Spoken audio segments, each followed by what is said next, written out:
Mountain Interval by Robert Frost. To you, who least need reminding, that before this interval of the South Branch under Black Mountains there was another interval, the upper at Plymouth, where we walked in spring beyond the covered bridge, but that the first interval of all was the old farm, our brook interval, so called by the man we had it from in Sale. The Road Not Taken by Robert Frost. Two roads diverged in a yellow wood, and sorry I could not travel both, and be one traveller, long I stood, and looked down one as far as I could to where it bent in the undergrowth. Then took the other, as just as fair, and having perhaps the better claim, because it was grassy and wanted wear, though as for that the passing there had worn them really about the same. And both that morning equally lay in leaves no step had trodden black. Oh, I kept the first for another day. Yet knowing how way leads on to way, I doubted if I should ever come back. I shall be telling this with a sigh, somewhere ages and ages hence. Two roads diverged in a wood, and I took the one less traveled by. And that has made all the difference.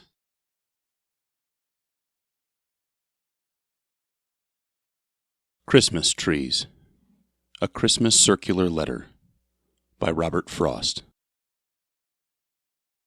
The city had withdrawn into itself, and left at last the country to the country, when between whirls of snow not come to lie, and whirls of foliage not yet laid, there drove a stranger to our yard, who looked the city, yet did in country fashion, in that there he sat and waited till he drew us out, a-buttoning coats to ask him who he was.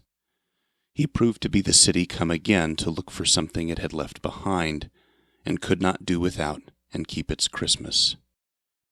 He asked if I would sell my Christmas trees, my woods, the young fir balsams, like a place where houses all are churches and have spires. I hadn't thought of them as Christmas trees. I doubt if I was tempted for a moment to sell them off their feet to go in cars, and leave the slope behind the house all bare, where the sun shines now no warmer than the moon. I'd hate to have them know it if I was. Yet more I'd hate to hold my trees except as others hold theirs, or refuse for them, beyond the time of profitable growth, the trial by market everything must come to. I dallied so much with the thought of selling. Then, whether from mistaken courtesy and fear of seeming short of speech, or whether from hope of hearing good of what was mine, I said, "There aren't enough to be worth while." "I could soon tell how many they would cut. You let me look them over." "You could look, but don't expect I'm going to let you have them. Pasture they spring in, some in clumps too close that lop each other of boughs, but not a few quite solitary and having equal boughs all round and round. The latter he nodded "yes" to, or paused to say beneath some lovelier one, with a buyer's moderation, "That would do." I thought so too, but wasn't there to say so. We climbed the pasture on the south, crossed over, and came down on the north. He said, 1,000. 1,000 Christmas trees? At what a piece? He felt some need of softening that to me. 1,000 trees would come to $30. Then I was certain I had never meant to let him have them. Never show surprise. But $30 seemed so small beside the extent of pasture I should strip. 3 cents, for that was all they figured out apiece. 3 cents so small beside the dollar friends I should be writing to within the hour would pay in cities for good trees like those, regular vestry trees whole Sunday schools could hang enough on to pick off enough. 1,000 Christmas trees I didn't know I had. Worth 3 cents more to give away than sell, as may be shown by a simple calculation. Too bad I couldn't lay one in a letter. I can't help wishing I could send you one, in wishing you, herewith, a Merry Christmas.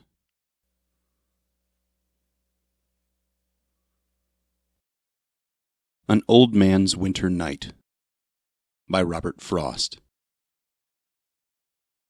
All out of doors looked darkly in at him, through the thin frost, almost in separate stars, that gathers on the pane in empty rooms. What kept his eyes from giving back the gaze was the lamp tilted near them in his hand. What kept him from remembering what it was that brought him to that creaking room was age. He stood with barrels round him, at a loss, and having scared the cellar under him in clomping there, he scared it once again in clomping off, and scared the outer night, which has its sounds, familiar like the roar of trees and crack of branches, common things, but nothing so like beating on a box. A light he was to no one but himself, where now he sat concerned with he knew what. A quiet light, and then not even that. He consigned to the moon, such as she was, so late arising, to the broken moon, as better than the sun in any case, for such a charge, his snow upon the roof, his icicles along the wall to keep, and slept. The log that shifted with a jolt, once in the stove, disturbed him, and he shifted, and eased his heavy breathing, but still slept. One aged man, one man can't fill a house, a farm, a countryside, or, if he can, it's thus he does it of a winter night.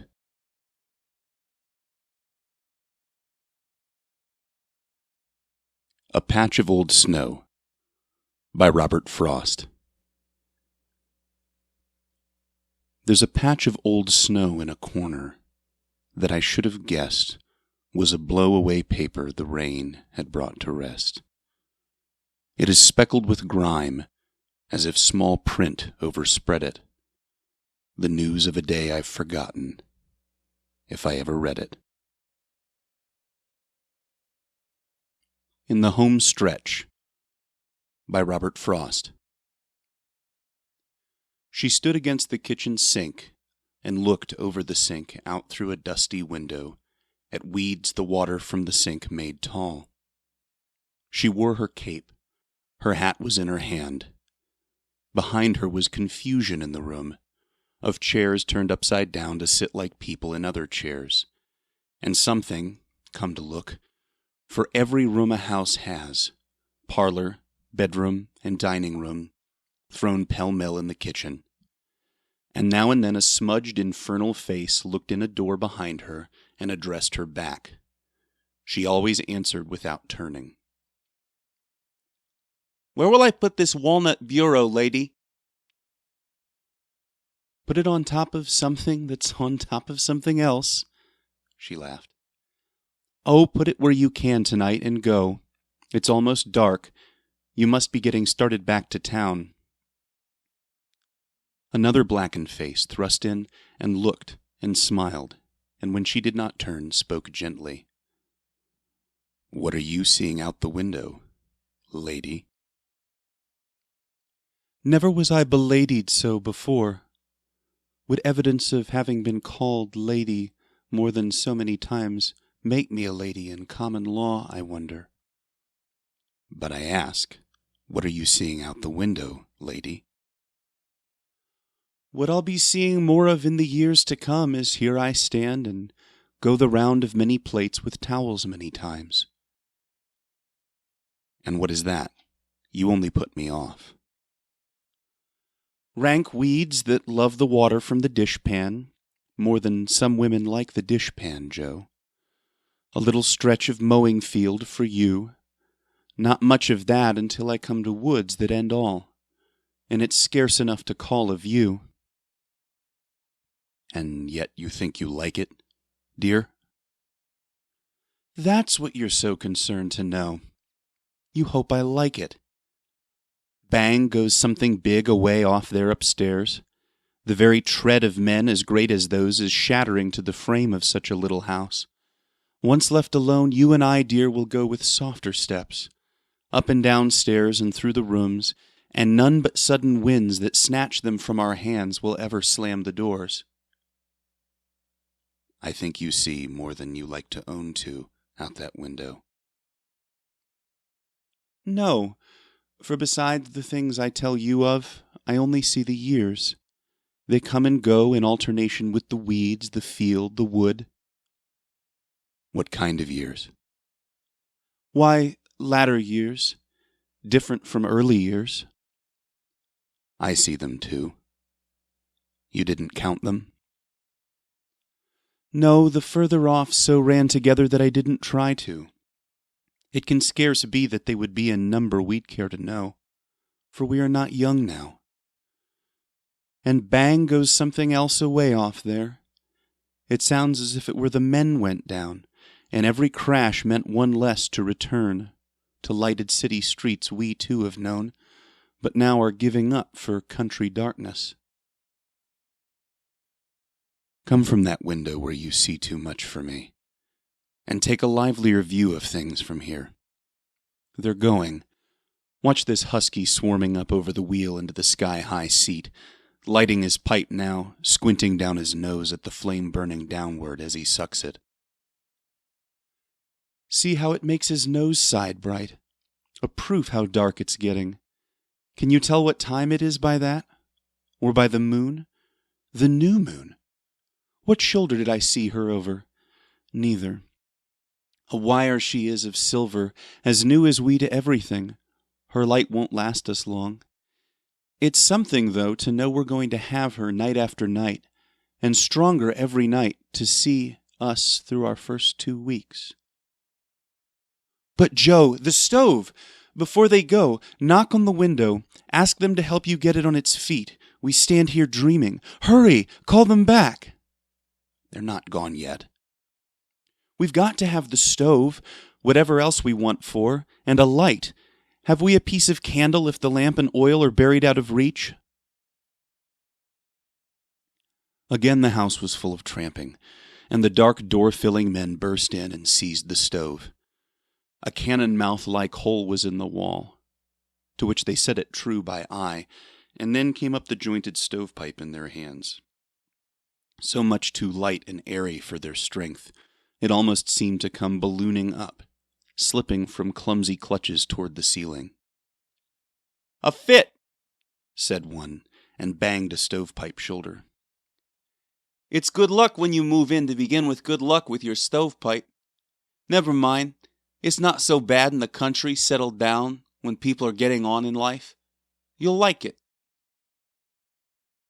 Joe said, "You big boys ought to find a farm, and make good farmers, and leave other fellows the city work to do. There's not enough for everybody as it is in there." "God!" one said wildly, and, when no one spoke, "Say that to Jimmy here. He needs a farm."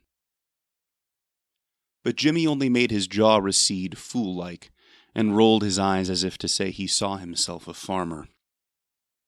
Then there was a French boy, who said with seriousness that made them laugh, "Ma friend, you ain't know what it is you're ask." He doffed his cap, and held it with both hands across his chest, to make as 'twere a bow. "We're giving you our chances on the farm." And then they all turned to with deafening boots, and put each other bodily out of the house. Goodbye to them. We puzzle them. They think, I don't know what they think we see and what they leave us to. That pasture slope that seems the back some farm presents us, and your woods to northward from your window at the sink, waiting to steal a step on us whenever we drop our eyes or turn to other things, as in the game 10-Step the children play. Good boys they seemed, and let them love the city. All they could say was, God, when you proposed their coming out and making useful farmers. Did they make something lonesome go through you? It would take more than them to sicken you, us, of our bargain. But they left us so as to our fate, like fools past reasoning with. They almost shook me. It's all so much what we have always wanted. I confess its seeming bad for a moment makes it seem even worse still, and so on down, down, down. It's nothing. It's their leaving us at dusk. I never bore it well when people went. The first night after guests have gone, the house seems haunted or exposed. I always take a personal interest in the locking up at bedtime, but the strangeness soon wears off. He fetched a dingy lantern from behind a door. There's that we didn't lose, and these. Some matches he unpocketed. For food, the meals we've had no one can take from us. I wish that everything on earth were just as certain as the meals we've had. I wish the meals we haven't had were, anyway. What have you know where to lay your hands on? The bread we bought in passing at the store. There's butter somewhere, too. Let's rend the bread. I'll light the fire for company for you. You'll not have any other company till Ed begins to get out on a Sunday, to look us over and give us his idea of what wants pruning, shingling, breaking up. He'll know what he would do if he were we, and all at once. He'll plan for us and plan to help us, but he'll take it out in planning. Well, you can set the table with the loaf. Let's see you find your loaf. I'll light the fire. I like chairs occupying other chairs, not offering a lady. There again, Joe. You're tired. I'm drunk, nonsensical, tired out. Don't mind a word I say. It's a day's work to empty one house of all household goods and fill another with them 15 miles away, although you do no more than dump them down. Dumped down in paradise we are, and happy. It's all so much what I have always wanted. I can't believe it's what you wanted, too. Shouldn't you like to know? I'd like to know if it is what you wanted, then how much you wanted it for me. A troubled conscience. You don't want me to tell if I don't know. I don't want to find out what can't be known. But who first said the word to come? My dear, it's who first thought the thought. You're searching, Joe, for things that don't exist. I mean beginnings. Ends and beginnings, there are no such things. There are only middles. What is this? This life? Our sitting here by lantern light together amid the wreckage of a former home? You won't deny the lantern isn't new. The stove is not, and you are not to me, nor I to you. Perhaps you never were? It would take me forever to recite all that's not new in where we find ourselves. New is a word for fools in towns who think style upon style in dress, and thought at last must get somewhere. I've heard you say as much. No, this is no beginning. Then, an end? End is a gloomy word. Is it too late to drag you out for just a good night call on the old peach trees on the knoll, to grope by starlight in the grass for a last peach the neighbors may not have taken as their right when the house wasn't lived in? I've been looking. I doubt if they have left us many grapes. Before we set ourselves to right the house, the first thing in the morning out we go to the round of apple, cherry, peach, pine, alder, pasture, mowing, well, and brook. All of a farm it is. I know this much. I'm going to put you in your bed, if first I have to make you build it. Come, the light. When there was no more lantern in the kitchen, The fire got out through crannies in the stove, and danced in yellow wrigglers on the ceiling, as much at home as if they'd always danced there. The Telephone by Robert Frost.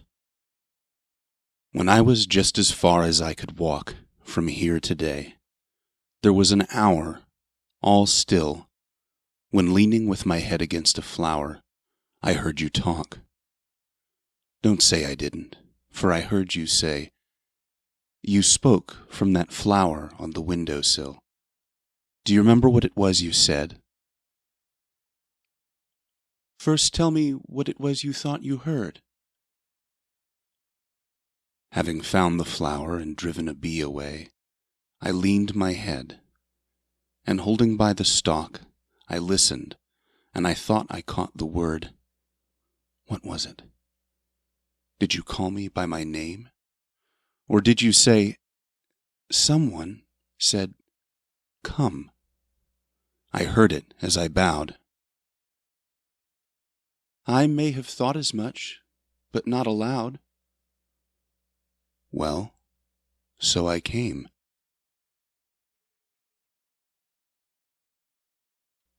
Meeting and Passing by Robert Frost. As I went down the hill along the wall, there was a gate I had leaned at for the view, and had just turned from when I first saw you as you came up the hill.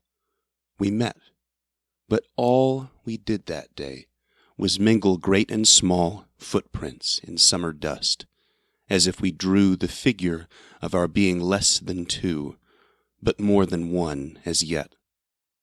Your parasol pointed the decimal off with one deep thrust, and all the time we talked you seemed to see something down there to smile at in the dust. Oh, it was without prejudice to me. Afterward I went past what you had passed, before we met, and you what I had passed. Hyla Brook by Robert Frost. By June our brooks run out of song and speed. Sought for much after that, it will be found, either to have gone groping underground, and taken with it all the Hyla breed that shouted in the mist a month ago, like ghost of sleigh bells in a ghost of snow, or flourished and come up in jewel weed, weak foliage that is blown upon and bent even against the way its waters went.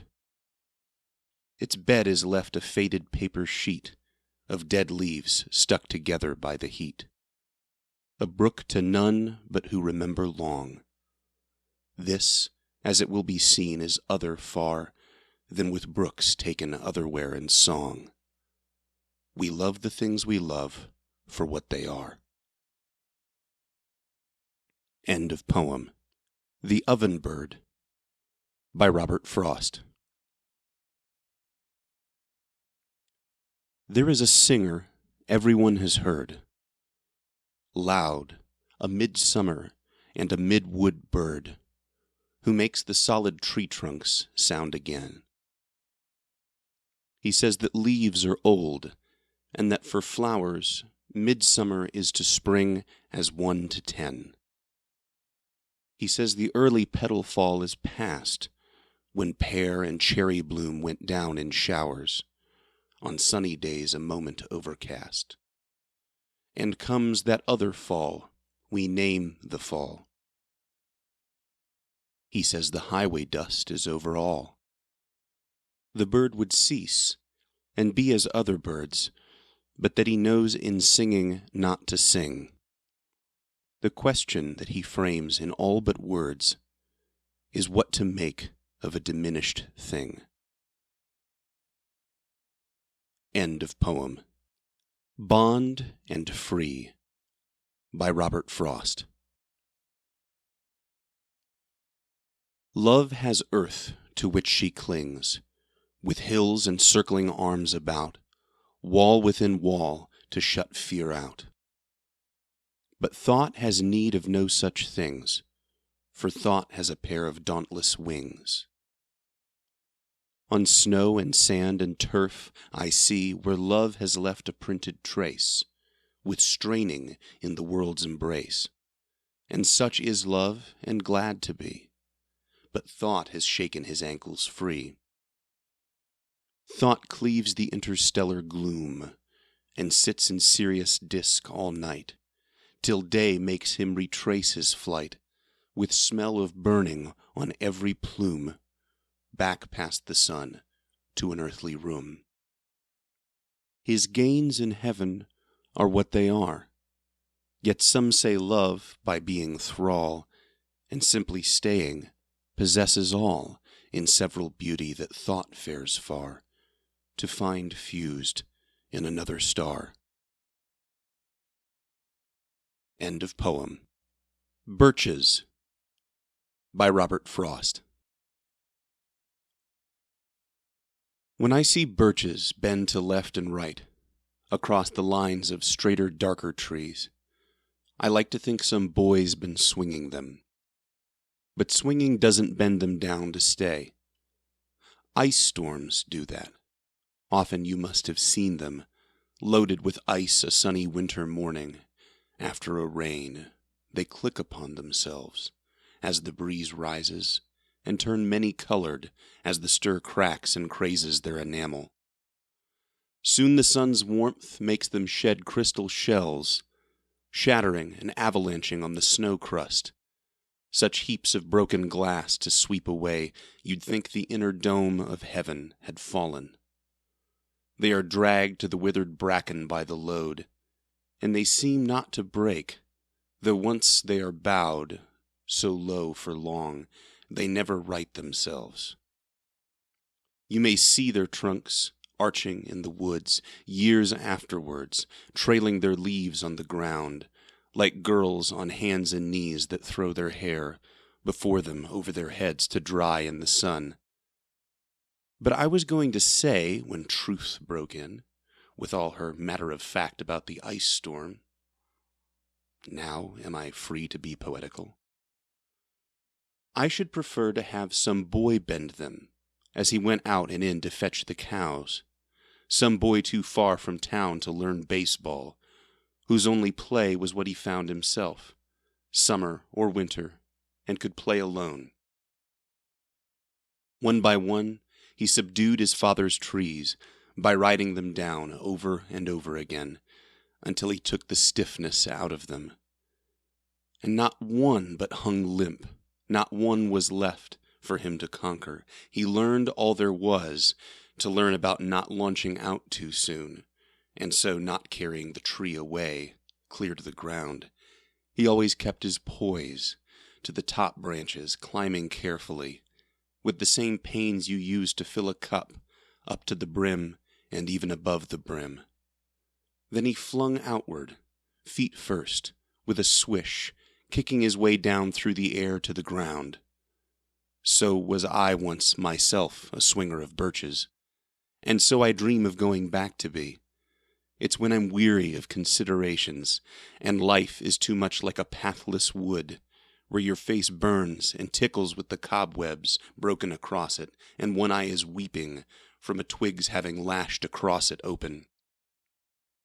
I'd like to get away from earth a while, and then come back to it and begin over. May no fate willfully misunderstand me, and half grant what I wish, and snatch me away, not to return. Earth's the right place for love. I don't know where it's likely to go better. I'd like to go by climbing a birch tree, and climb black branches up a snow-white trunk toward heaven, till the tree could bear no more, but dipped its top and set me down again. That would be good both going and coming back. One could do worse than be a swinger of birches. End of poem. Pea Brush by Robert Frost. I walked down alone Sunday after church to the place where John has been cutting trees, to see for myself about the birch he said I could have to bush my peas. The sun in the new-cut narrow gap was hot enough for the 1st of May, and stifling hot with the odor of sap from stumps still bleeding their life away. The frogs that were peeping 1,000 shrill wherever the ground was low and wet, the minute they heard my step went still to watch me and see what I came to get. Birch boughs enough piled everywhere, all fresh and sound from the recent axe, time someone came with a cart and pair and got them off the wild flowers' backs. They might be good for garden things, to curl a little finger round, the same as you seize cat's cradle strings, and lift themselves up off the ground. Small good to anything growing wild, they were crooking many a trillium that had budded before the boughs were piled, and since it was coming up, had to come. End of poem. Putting in the Seed, by Robert Frost. You come to fetch me from my work tonight, when supper's on the table, and we'll see if I can leave off burying the white, soft petals fallen from the apple tree. Soft petals, yes, but not so barren, quite, mingled with these, smooth bean and wrinkled pea, and go along with you ere you lose sight of what you came for and become like me, slave to a springtime passion for the earth. How love burns through the putting in the seed, on through the watching for that early birth, when, just as the soil tarnishes with weed, the sturdy seedling with arched body comes, shouldering its way and shedding the earth crumbs. End of poem. A Time to Talk, by Robert Frost. When a friend calls to me from the road and slows his horse to a meaning walk, I don't stand still and look around on all the hills I haven't hoed, and shout from where I am, "What is it?" No, not as there is a time to talk. I thrust my hoe in the mellow ground, blade end up and 5 feet tall, and plod I go up to the stone wall for a friendly visit. End of poem. The Cow in Apple Time, by Robert Frost. Something inspires the only cow, of late, to make no more of a wall than an open gate, and think no more of wall builders than fools. Her face is flecked with pumice, and she drools a cider syrup. Having tasted fruit, she scorns a pasture withering to the root. She runs from tree to tree where lie and sweeten the windfalls spiked with stubble and worm-eaten. She leaves them bitten when she has to fly. She bellows on a knoll against the sky. Her udder shrivels, and the milk goes dry. End of poem. An Encounter, by Robert Frost. Once, on the kind of day called weather breeder, when the heat slowly hazes and the sun, by its own power, seems to be undone, I was half boring through, half climbing through, a swamp of cedar, choked with oil of cedar, and scurf of plants, and weary and overheated. And sorry I ever left the road I knew, I paused and rested on a sort of hook that had me by the coat as good as seated, and since there was no other way to look, looked up toward heaven, and there against the blue stood over me a resurrected tree, a tree that had been down and raised again, a barkless spectre. He had halted too, as if for fear of treading upon me. I saw the strange position of his hands, up at his shoulders, dragging yellow strands of wire with something in it from men to men. "You here?" I said. "Where aren't you nowadays? And what's the news you carry, if you know?" and tell me where you're off for. Montreal? Me, I'm not off for anywhere at all. Sometimes I wander out of beaten ways, half looking for the orchid calypso. End of poem. Range Finding by Robert Frost. The battle rent a cobweb diamond strung, and cut a flower beside a ground bird's nest before it stained a single human breast. The stricken flower bent double and so hung, and still the bird revisited her young. A butterfly its fall had dispossessed, a moment sought in air his flower of rest, then lightly stooped to it, and fluttering clung.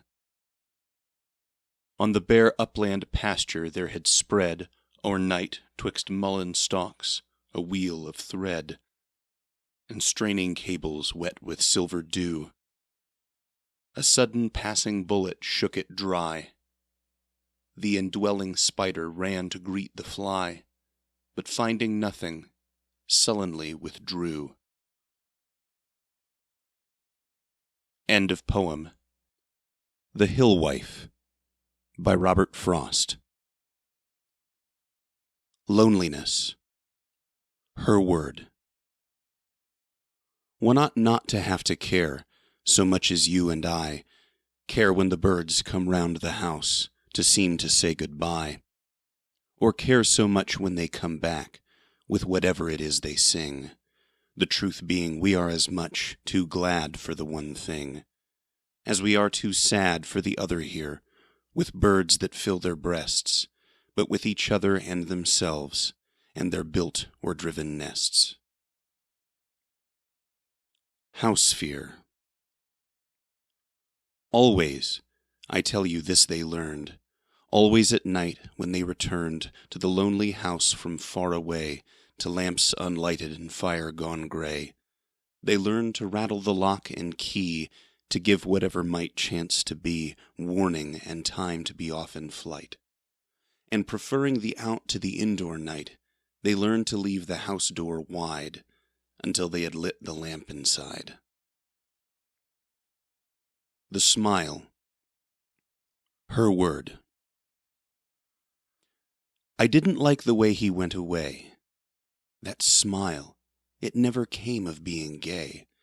Still he smiled. Did you see him? I was sure. Perhaps because we gave him only bread, and the wretch knew from that we were poor. Perhaps because he let us give instead of seizing from us as he might have seized. Perhaps he mocked at us for being wed, or being very young, and he was pleased to have a vision of us old and dead. I wonder how far down the road he's got. He's watching from the woods as like as not. The oft-repeated dream. She had no saying dark enough for the dark pine that kept forever trying the window latch of the room where they slept. The tireless but ineffectual hands that with every futile pass made the great tree seem as a little bird before the mystery of glass. It never had been inside the room, and only one of the two was afraid in an oft-repeated dream of what the tree might do. The Impulse. It was too lonely for her there, and too wild.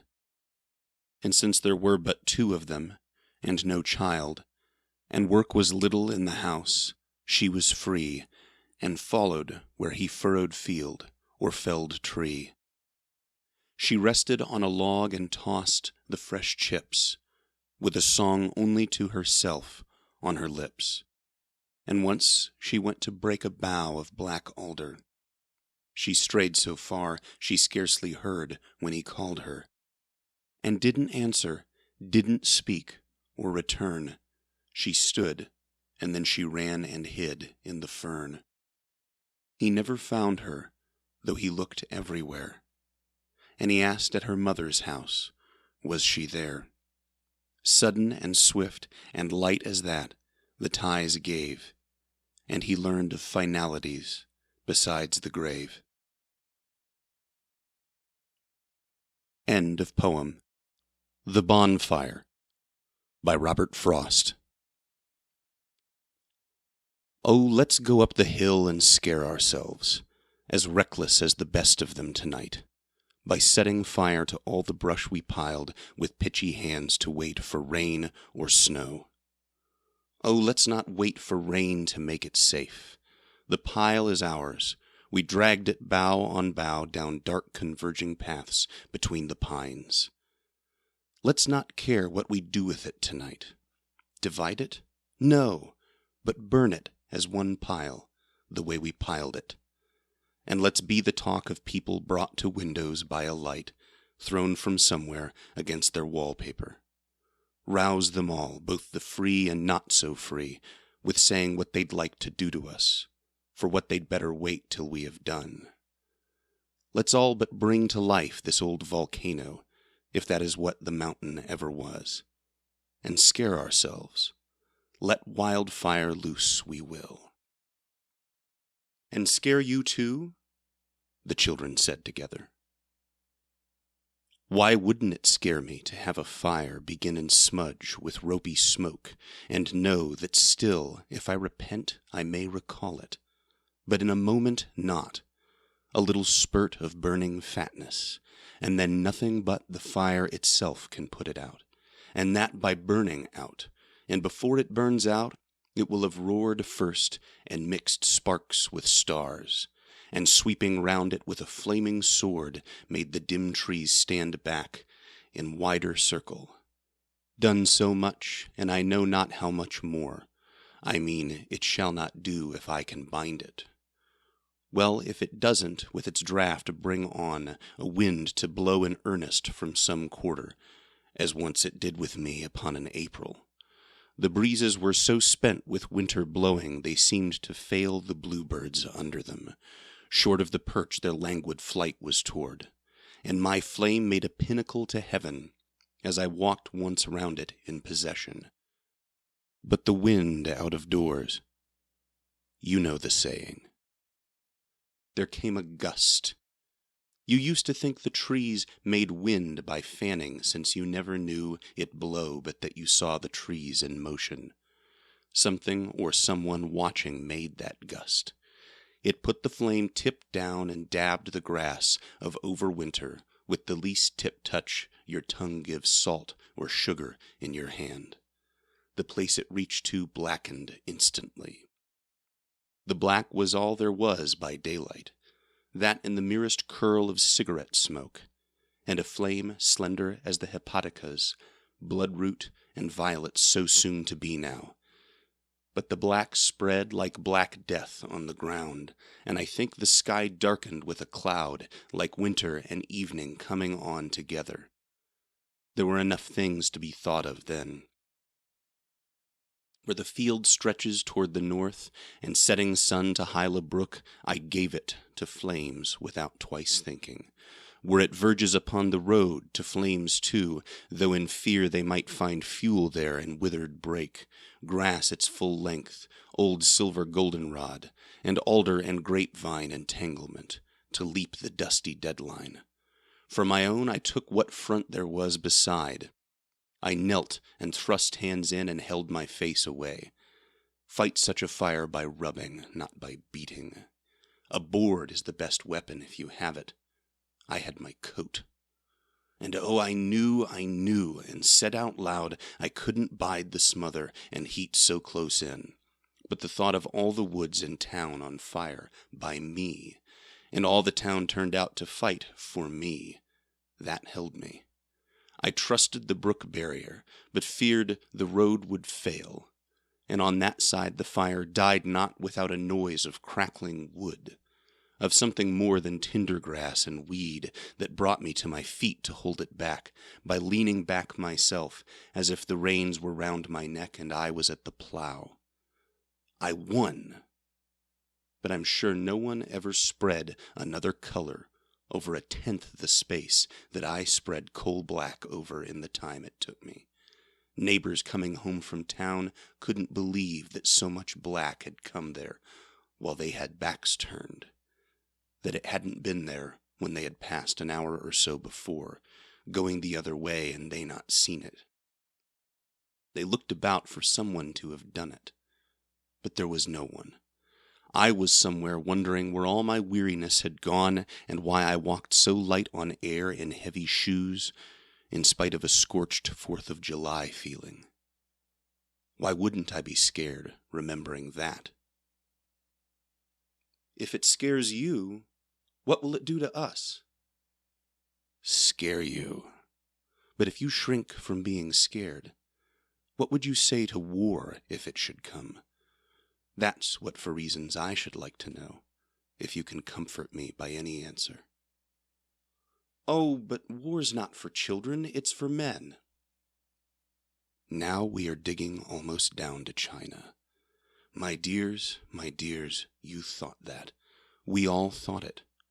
So your mistake was ours. Haven't you heard, though, about the ships where war has found them out? At sea, about the towns where war has come, through opening clouds at night, with droning speed, further o'erhead than all but stars and angels, and children in the ships, and in the towns? Haven't you heard what we have lived to learn? Nothing so new, something we had forgotten. War is for everyone, for children too. I wasn't going to tell you, and I mustn't. The best way is to come uphill with me and have our fire and laugh and be afraid. End of poem. A Girl's Garden by Robert Frost.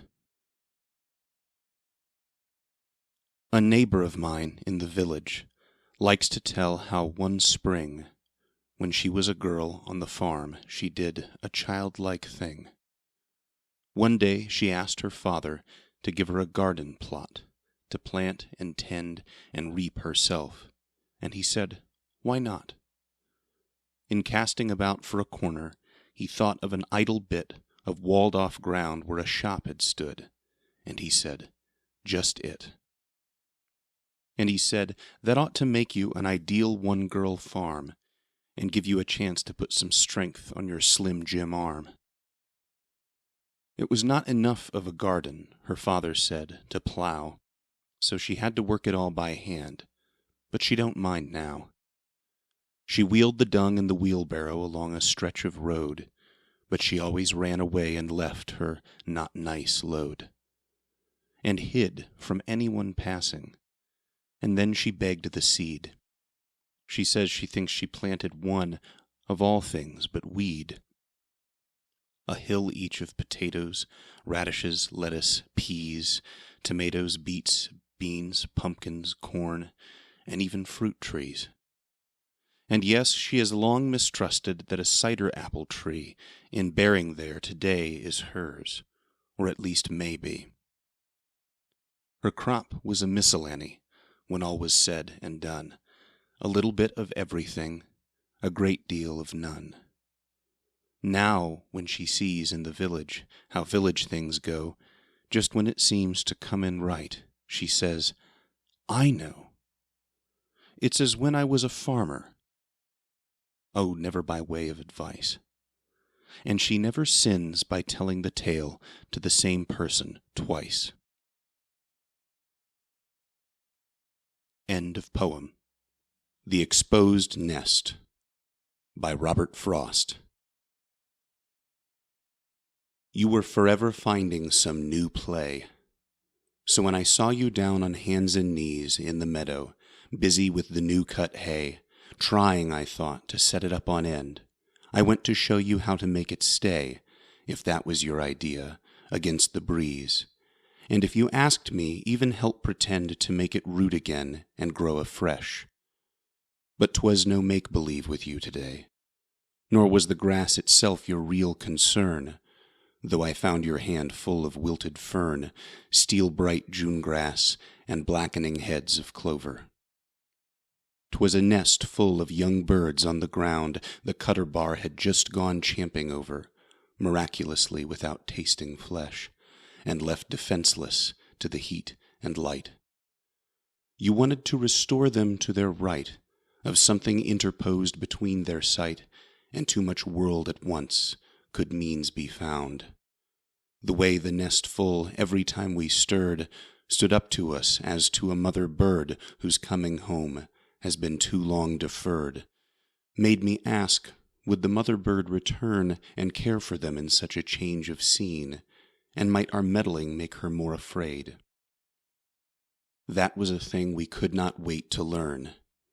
We saw the risk we took in doing good, but dared not spare to do the best we could, though harm should come of it, so built the screen you had begun, and gave them back their shade. All this to prove we cared.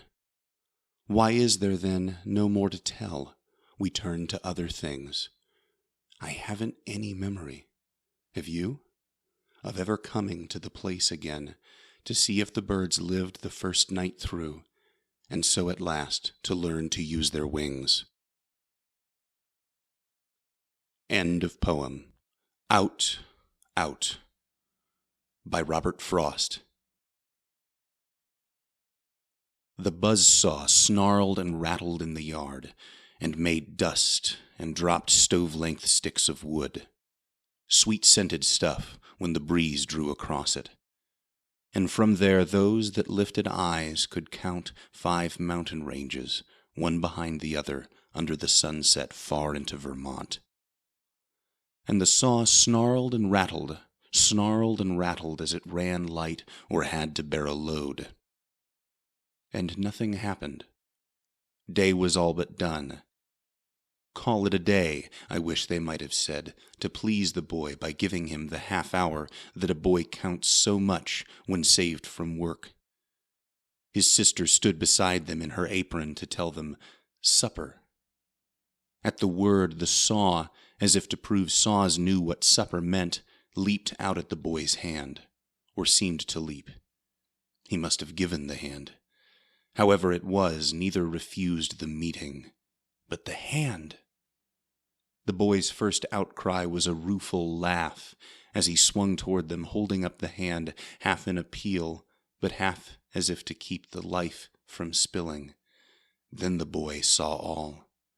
Since he was old enough to know, big boy doing a man's work, though a child at heart, he saw all spoiled. Don't let him cut my hand off. The doctor, when he comes, don't let him, sister.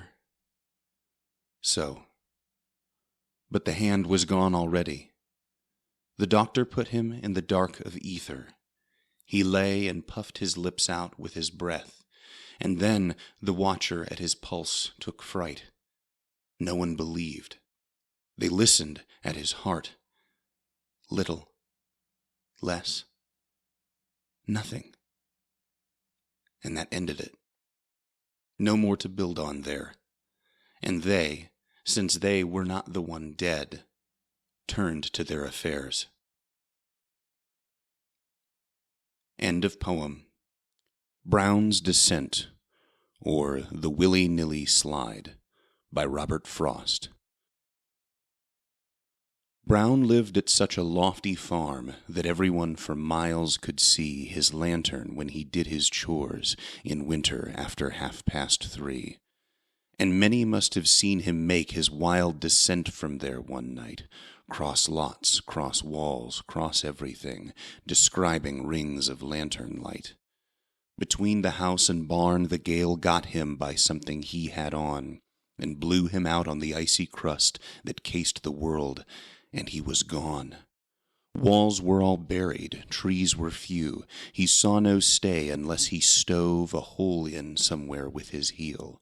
But though repeatedly he strove, and stamped, and said things to himself, and sometimes something seemed to yield, he gained no foothold, but pursued his journey down from field to field. Sometimes he came with arms outspread like wings, revolving in the scene upon his longer axis, and with no small dignity of mien. Faster or slower as he chanced, sitting or standing as he chose, according as he feared to risk his neck or thought to spare his clothes. He never let the lantern drop, and some exclaimed who saw afar the figures he described with it, "I wonder what those signals are Brown makes at such an hour of night. He's celebrating something strange. I wonder if he's sold his farm or been made master of the grange." He reeled, he lurched, he bobbed, he checked, he fell and made the lantern rattle, but saved the light from going out. So halfway down he fought the battle, incredulous of his own bad luck, and then becoming reconciled to everything, he gave it up and came down like a coasting child. "Well, I be," that was all he said, as standing in the river road he looked back up the slippery slope. 2 miles it was to his abode.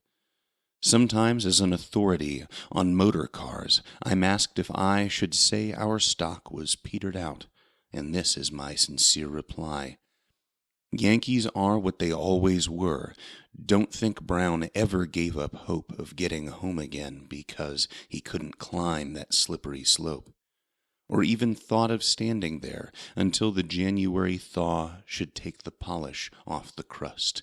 He bowed with grace to natural law, and then went round it on his feet, after the manner of our stock, not much concerned for those to whom, at that particular time o'clock, it must have looked as if the course he steered was really straight away from that which he was headed for.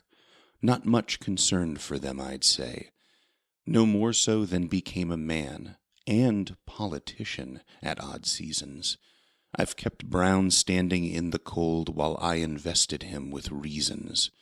But now he snapped his eyes 3 times, then shook his lantern, saying, "I'll's bout out," and took the long way home by road, a matter of several miles.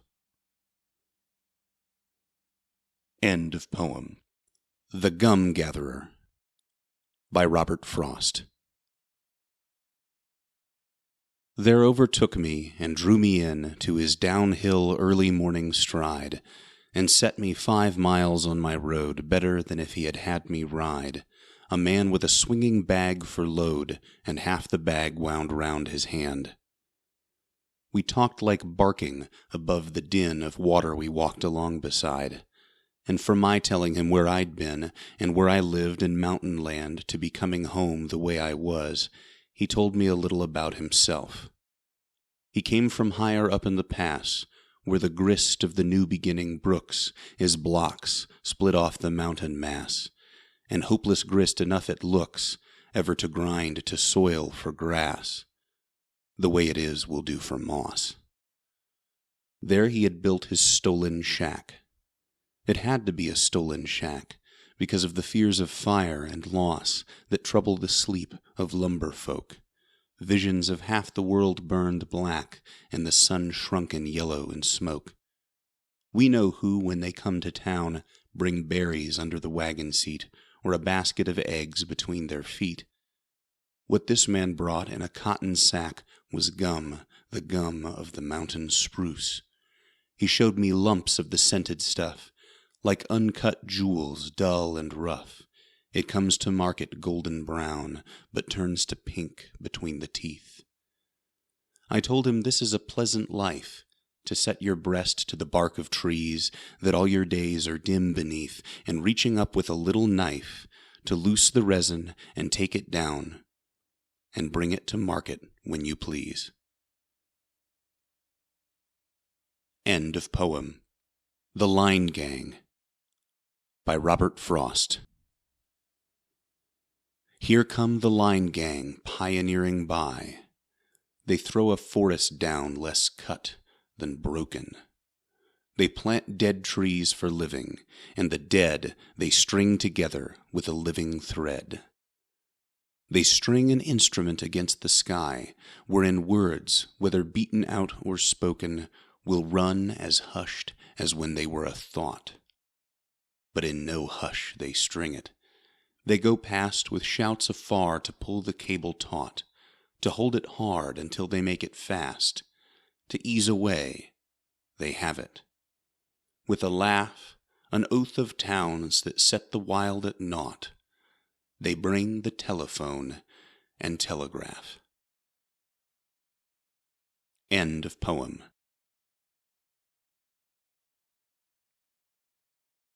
The Vanishing Red by Robert Frost. He is said to have been the last red man in Acton, and the miller is said to have laughed, if you like to call such a sound a laugh. But he gave no one else a laugher's license, for he turned suddenly grave, as if to say, "Whose business, if I take it on myself? Whose business? But why talk round the barn, when it's just that I hold with getting a thing done with? You can't get back and see it as he saw it. It's too long a story to go into now. You'd have to have been there and lived it. Then you wouldn't have looked on it as just a matter of who began it between the two races." Some guttural exclamation of surprise the red man gave in poking about the mill over the great big thumping shuffling millstone disgusted the miller physically as coming from one who had no right to be heard from. "Come, John," he said. "You want to see the wheel pit?" He took him down below a cramping rafter and showed him, through a manhole in the floor, the water in desperate straits like frantic fish, salmon and sturgeon lashing with their tails. Then he shut down the trap door with a ring in it that jangled even above the general noise, and came upstairs alone, and gave that laugh, and said something to a man with a meal sack that the man with the meal sack didn't catch. Then, oh yes, he showed John the wheel pit all right. End of poem.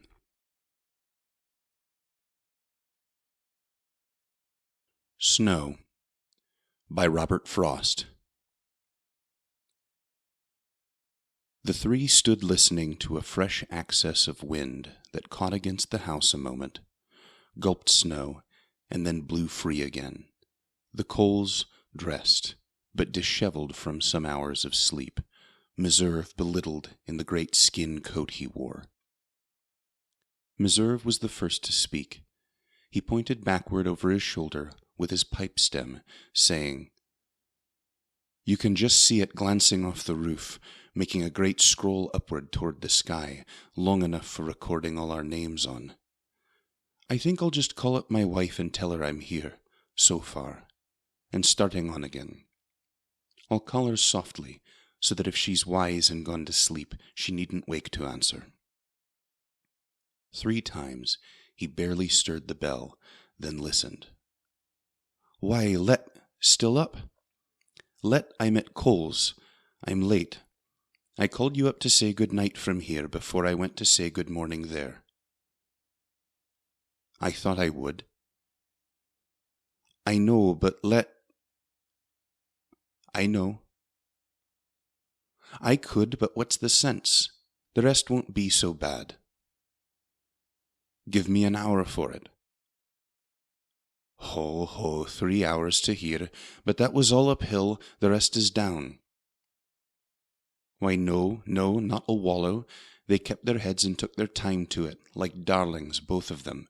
They're in the barn." "My dear, I'm coming just the same. I didn't call you to ask you to invite me home." He lingered for some word she wouldn't say, said it at last himself. "Good night," and then, getting no answer, closed the telephone. The 3 stood in the lamplight round the table, with lowered eyes a moment, till he said, "I'll just see how the horses are." "Yes, do," both the Coles said together. Mrs. Cole added, "You can better judge after seeing. I want you here with me, Fred. Leave him here, Brother Meserve. You know to find your way out through the shed."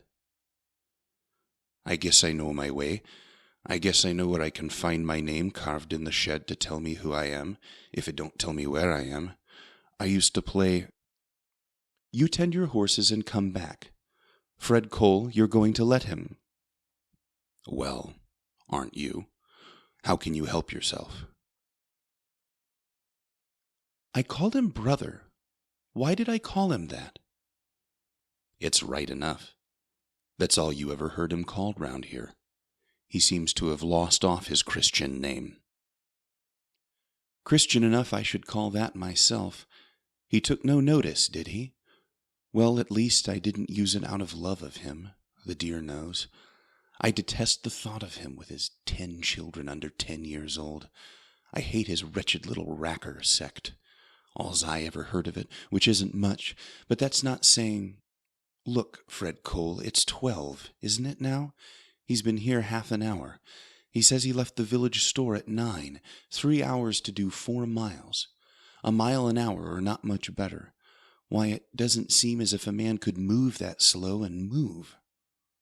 Try to think what he did with all that time, and 3 more miles to go. Don't let him go.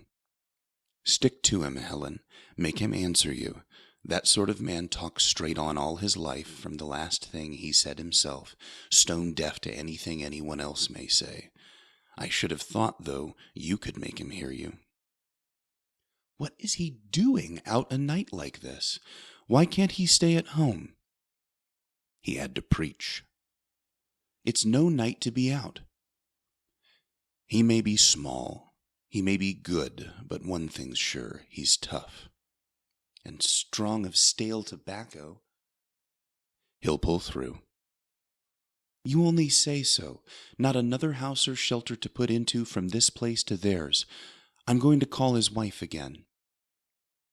Wait, and he may. Let's see what he will do. Let's see if he will think of her again. But then I doubt he's thinking of himself. He doesn't look on it as anything. He shan't go. There. It is a night, my dear. One thing, he didn't drag God into it. He don't consider it a case for God. You think so, do you? You don't know the kind. He's getting up a miracle this minute.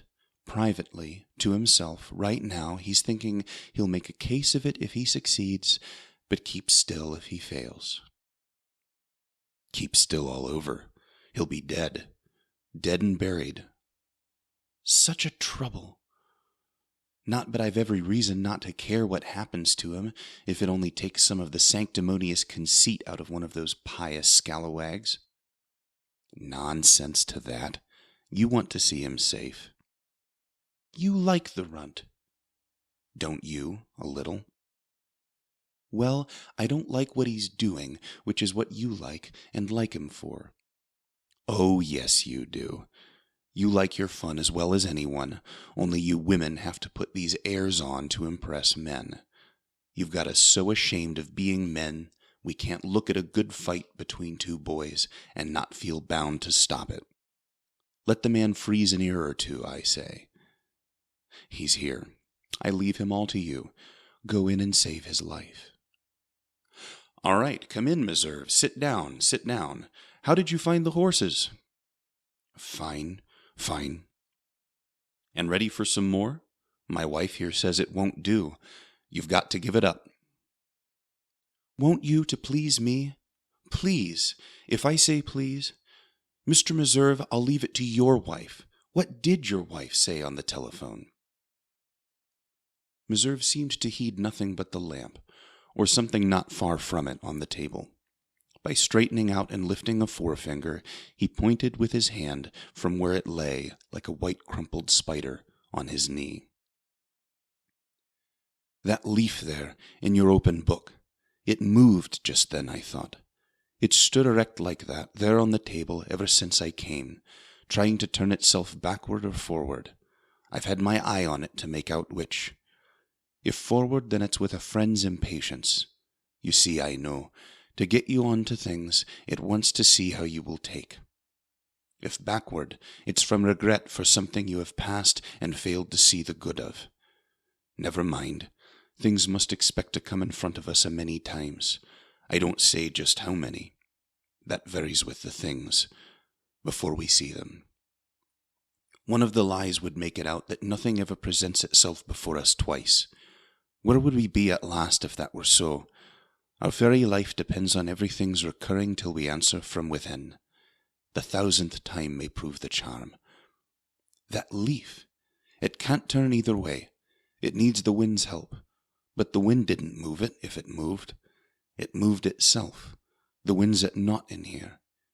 It couldn't stir so sensitively poised a thing as that. It couldn't reach the lamp to get a puff of black smoke from the flame, or blow a rumple in the collie's coat. You make a little 4-square block of air, quiet and light and warm, in spite of all the illimitable dark and cold and storm, and by so doing give these 3, lamp, dog, and book-leaf, that keep near you, their repose. Though for all anyone can tell, repose may be the thing you haven't, yet you give it. So false it is that what we haven't we can't give. So false that what we always say is true. I'll have to turn the leaf if no one else will. It won't lie down. Then let it stand. Who cares? I shouldn't want to hurry you, Meserve, but if you're going... Say you'll stay, But let me raise this curtain on a scene and show you how it's piling up against you. You see the snow white through the white of frost? Ask Helen how far up the sash it's climbed since last we read the gauge. It looks as if some pallid thing had squashed its features flat, and its eyes shut with over-eagerness to see what people found so interesting in one another, and had gone to sleep of its own stupid lack of understanding, or broken its white neck of mushroom stuff short off, and died against the window-pane. Brother Meserve, take care. You'll scare yourself more than you will us with such nightmare talk. It's you it matters to, because it's you who have to go out into it alone. Let him talk, Helen, and perhaps he'll stay. Before you drop the curtain, I'm reminded. You recollect the boy who came out here to breathe the air one winter, had a room down at the Averys? Well, one sunny morning after a downy storm he passed our place and found me banking up the house with snow, and I was burrowing in deep for warmth, piling it well above the window-sills. The snow against the window caught his eye. "Hey, that's a pretty thought." Those were his words. "So you can think it's 6 feet deep outside, while you sit warm and read up balanced rations. You can't get too much winter in the winter." Those were his words. And he went home and all but banked the daylight out of Avery's windows. Now you and I would go to no such length. At the same time, you can't deny it makes it not a mite worse, sitting here, we 3, playing our fancy to have the snow line run so high across the pane outside. There where there is a sort of tunnel in the frost, more like a tunnel than a hole. Way down at the far end of it you see a stir and quiver like the frayed edge of the drift blown in the wind. I like that. I like that. Well, now I leave you people. Come, Meserve, we thought you were deciding not to go. The ways you found to say the praise of comfort in being where you are. You want to stay. I'll own it's cold for such a fall of snow. This house is frozen brittle, all except this room you sit in. If you think the wind sounds further off, it's not because it's dying. You're further under in the snow, that's all, and feel it less. Hear the soft bombs of dust. It bursts against us at the chimney mouth and at the eaves. I like it from inside more than I shall out in it. But the horses are rested, and it's time to say good night, and let you get to bed again. Good night. Sorry I had to break in on your sleep. Lucky for you, you did. Lucky for you, you had us for a halfway station to stop at. If you were the kind of man paid heed to women, you'd take my advice, and for your family's sake stay where you are. But what good is my saying it over and over? You've done more than you had a right to think you could do, now. You know the risk you take in going on. Our snowstorms, as a rule, aren't looked on as man-killers. And although I'd rather be the beast that sleeps the sleep under it all, his door sealed up and lost, than the man fighting it to keep above it. Yet think of the small birds at roost and not in nests. Shall I be counted less than they are? Their bulk in water would be frozen rock in no time out tonight. And yet tomorrow they will come budding boughs from tree to tree, flirting their wings and saying, "Chickadee," as if not knowing what you mean by the word storm. But why when no one wants you to go on? Your wife, she doesn't want you to. We don't, and you yourself don't want to. Who else is there? Save us from being cornered by a woman. Well, there's... She told Fred afterward that in the pause right there she thought the dreaded word was coming. God. But no, he only said, well, there's the storm that says I must go on, that wants me as a war might if it came. Ask any man. He threw her that as something to last her till he got outside the door. He had Cole with him to the barn to see him off. When Cole returned, he found his wife still standing beside the table near the open book, not reading it. Well, what kind of a man do you call that? She said. He had the gift of words, or is it tongues, I ought to say. Was ever such a man for seeing likeness? Or disregarding people's civil questions? What? We found out in 1 hour more about him than we had seeing him pass by in the road 1,000 times. If that's the way he preaches. You didn't think you'd keep him after all. Oh, I'm not blaming you. He didn't leave you much say in the matter, and I'm just as glad we're not in for a night of him. No sleep if he had stayed. The least thing set him going. It's quiet as an empty church without him. But how much better off are we as it is? We'll have to sit here till we know he's safe. Yes, I suppose you'll want to, but I shouldn't. He knows what he can do, or he wouldn't try. Get into bed, I say, and get some rest. He won't come back, and if he telephones, it won't be for an hour or two. Well, then, we can't be any help by sitting here and living his fight through with him, I suppose. Cole had been telephoning in the dark. Mrs. Cole's voice came from an inner room. Did she call you, or you call her? She me. You'd better dress. You won't go back to bed. We must have been asleep. It's 3 and after. Had she been ringing long? I'll get my wrapper. I want to speak to her. All she said was he hadn't come, and had he really started. She knew he had, poor thing, 2 hours ago. He had the shovel. He'll have made a fight. Why did I ever let him leave this house? Don't begin that. You did the best you could to keep him, though perhaps you didn't quite conceal a wish to see him show the spunk to disobey you. Much his wife'll thank you. Fred, after all I said, you shan't make out that it was any way but what it was. Did she let on by any word she said she didn't thank me? When I told her, gone. Well then, she said, and well then, like a threat, and then her voice came scraping slow. Oh, you, why did you let him go? Asked why we let him. You let me there. I'll ask her why she let him. She didn't dare to speak when he was here. Their number's 21. The thing won't work. Someone's receiver's down. The handle stumbles. The stubborn thing, the way it jars your arm, it's theirs. She's dropped it from her hand and gone. Try speaking. Say hello. Hello. Hello.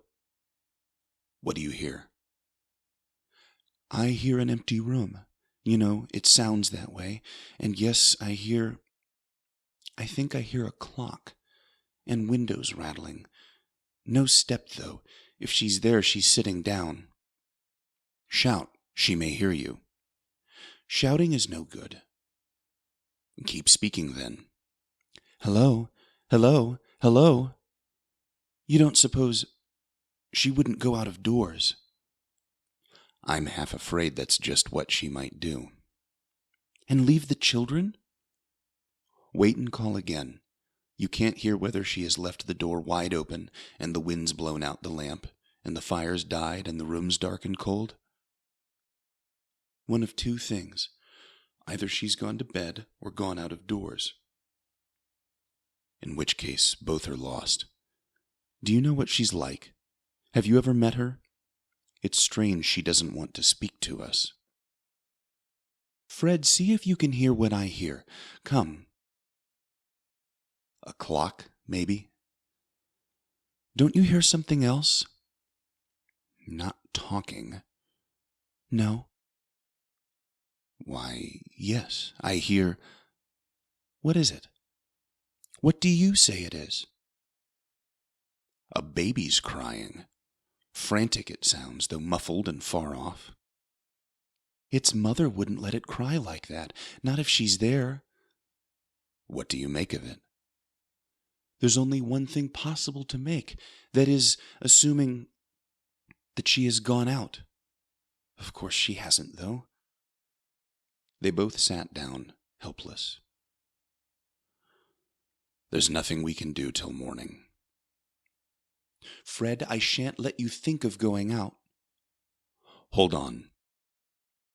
The double bell began to chirp. They started up. Fred took the telephone. Hello, Meserve. You're there, then. And your wife? Good. Why, I asked... She didn't seem to answer. He says she went to let him in the barn. We're glad. Oh, say no more about it, man. Drop in and see us when you're passing. Well, she has him, then, though what she wants him for I don't see. Possibly not for herself. Maybe she only wants him for the children. The whole to-do seems to have been for nothing. What spoiled our night was to him just his fun. What did he come in for? To talk and visit? Thought he'd just call to tell us it was snowing. If he thinks he is going to make our house a halfway coffee house twixt town and nowhere, I thought you'd feel you'd been too much concerned. You think you haven't been concerned yourself. If you mean he was inconsiderate to rout us out, to think for him at midnight, and then take our advice no more than nothing, why, I agree with you. But let's forgive him. We've had a share in one night of his life. What'll you bet he ever calls again? End of poem.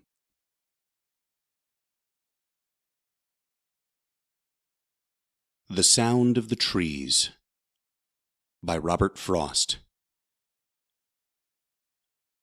I wonder about the trees.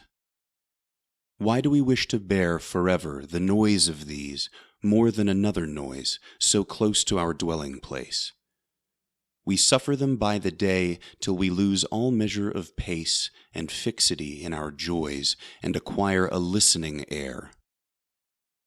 They are that talks of going but never gets away, and that talks no less for knowing as it grows wiser and older that now it means to stay. My feet tug at the floor, and my head sways to my shoulder sometimes when I watch trees sway from the window or the door. I shall set forth for somewhere. I shall make the reckless choice some day when they are in voice and tossing so as to scare the white clouds over them on. I shall have less to say, but I shall be gone. End of poem. End of Mountain Interval by Robert Frost.